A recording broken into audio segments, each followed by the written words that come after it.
Hi guys, so here we have a question. We have a mass spectrometer,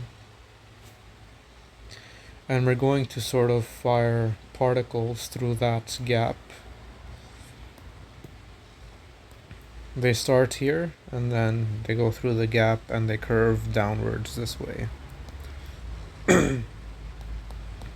The particles have a negative charge, and the E stands for the fundamental constant, which is 1.60 times 10 to the minus 19 coulombs. They have a specific velocity, the particles. They're moving at a specific velocity as they go through the hole. And then the particles are turning a distance of 8.24 centimeters away from the opening. So that's the opening, and they turn down this way. And so basically, like, the vertical distance from that hole is 8.24 centimeters. That's kind of what we're saying if we're 8.24 centimeters away from the opening. They've sort of drawn the path here, so it's easier to notice that. And we're being asked to find the direction in which the magnetic field is pointing. Well, we have the following formula for the magnetic field, which is equal to the charge times the cross product of the magnetic field and the velocity vector.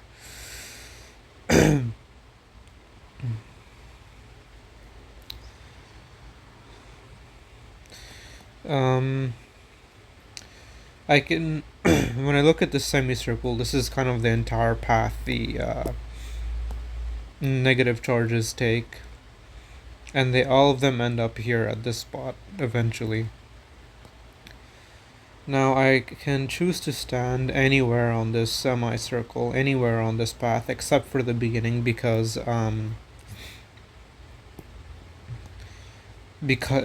what we're trying to say is that there is a magnetic field that is causing a magnetic force on the particles, and that magnetic force is what's making these particles turn and sort of engage in circular motion. So I'll repeat that again. We need to find the direction in which the magnetic field is pointing.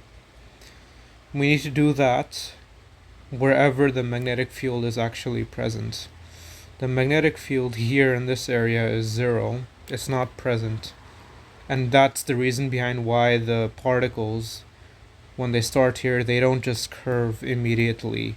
Like, it'll start here and it won't curve immediately. Why? Because we don't have a magnetic field. We don't have something to cause a force on the particle. But here in this area, we have a magnetic field of 2 Tesla. We don't know the direction, but we know its magnitude. And they sort of drawn the path for us. And so from this, they're telling us that once the charges kind of reach the start of the opening, they're influenced by a magnetic field. And what we mean by being influenced is that the magnetic field is forcing the charges to move in a specific direction. In this case, to move in like a circular motion. So this is kind of the path of the charges because of that force, because of that magnetic force which comes from this magnetic field. So whenever you have a magnetic field, you're applying a magnetic force on charges that are moving at a speed. That's kind of the idea behind these kinds of questions. That's the theory idea.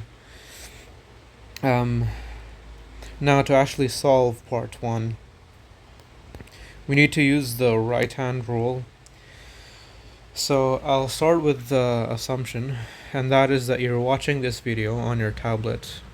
And I'm assuming that your tablet is flat on the table in front of you. Once I've made that assumption, and once you do that, you can start at any point on this path that the charges have taken. So I'll choose kind of like the middle here.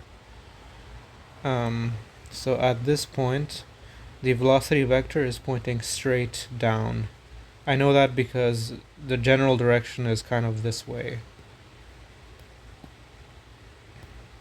I know that the velocity vector at this specific point is straight down. So my finger, I'm gonna have to kind of like twist my hand upside down so the thumb is kind of pointing towards the ground.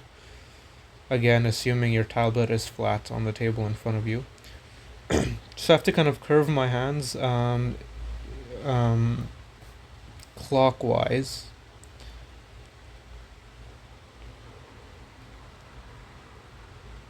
Towards the velocity vector until I tighten them up into a fist. And then I realize that my thumb is pointing straight down, so it's pointing straight into the ground, or straight through your tablet into the ground. So that the where your thumb is pointing is the direction of the magnetic field. So I'm assuming that if the magnetic field was pointing upwards towards the sky through the roof, that I'm assuming that that direction is the positive z direction. The negative z direction is the direction that points into your tablet, assuming your tablet is flat on the table in front of you. So basically, the magnetic field we have found that the magnetic field is pointing straight into your tablet towards the ground. Again, I know I'm being redundant here, but it's just to help explain things. So what we found is the magnetic field is pointing into your tablet, assuming it's flat on the table in front of you. So the direction that the magnetic field is pointing in is negative z, the negative z hat, negative z direction, or we could say the following. No, I don't know the vector form, but I can say, well, we can just say that it's pointed in the negative 2 Tesla in the k hat direction. Again, the negative sign automatically means it's not in the positive k hat, but the negative k hat direction. So that's kind of the direction. Now, moving on to part 2.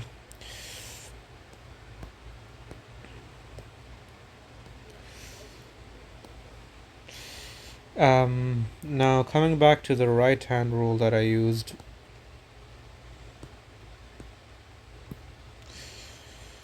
I assumed I was standing there, and when you're curling your fingers, when your fingers are pointing, when your index finger, your middle finger, and the other two fingers are pointing along this vector, so kind of towards your body, again assuming if your tablet is flat on the table in front of you.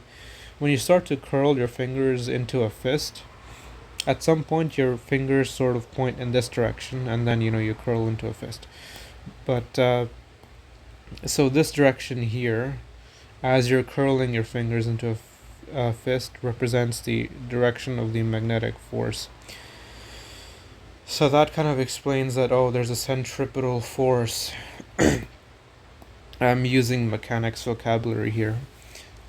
That's kind of pulling the charges into this specific path. Now, to find the actual mass of these particles, I have to use the following formula. It's just a formula you get from uniform circular motion, but it's updated specifically for magnetic fields. Now I want to find the mass of these particles. I already have my radius. It's going to be half of that value.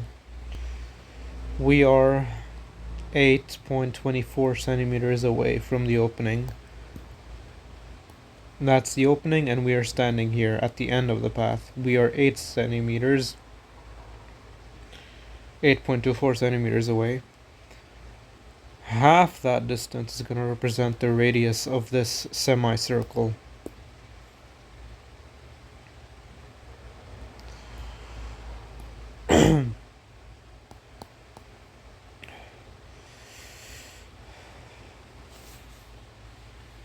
Now, that's great. We have that down. Now it's just a matter of rearranging this equation first. So m is equal to r times q times b over the perpendicular component of the velocity vector. In this case, we've been given the velocity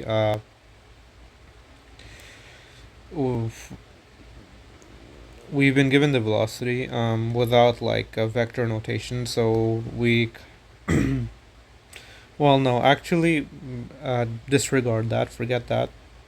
This equation itself is a scalar equation. So I've kind of been given the magnitude of the velocity, and so I don't need to use directions in this equation. It's a scalar equation, it's not a vector equation. So I just work with magnitudes and I'm good to go. So now I'm plugging in the values. Again, the radius is half of what it should be, and this is centimeters, so I have to convert to meters.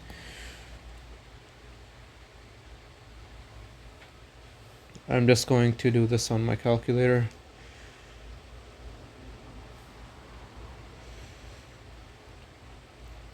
So that's 0.0412 meters.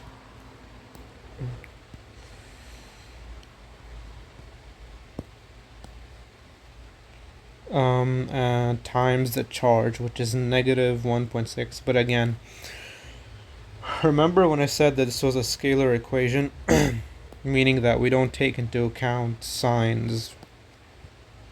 So we ignore that negative sign and we just use the magnitude. So 1.60 times 10 to the negative 19 coulombs. And now we have to same thing with the magnetic field. This equation is scalar, so we don't need to worry about the direction. We just put 2 Tesla because that is the magnetic field, divided by just the magnitude of the velocity, which is given here.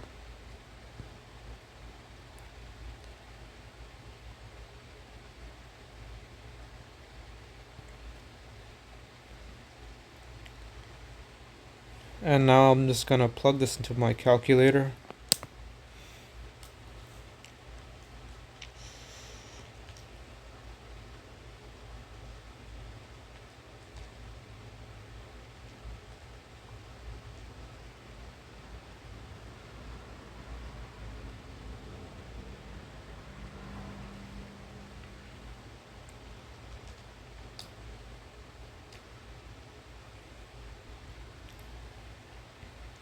And so I get 6.592 times 10 to the negative 27 kilograms.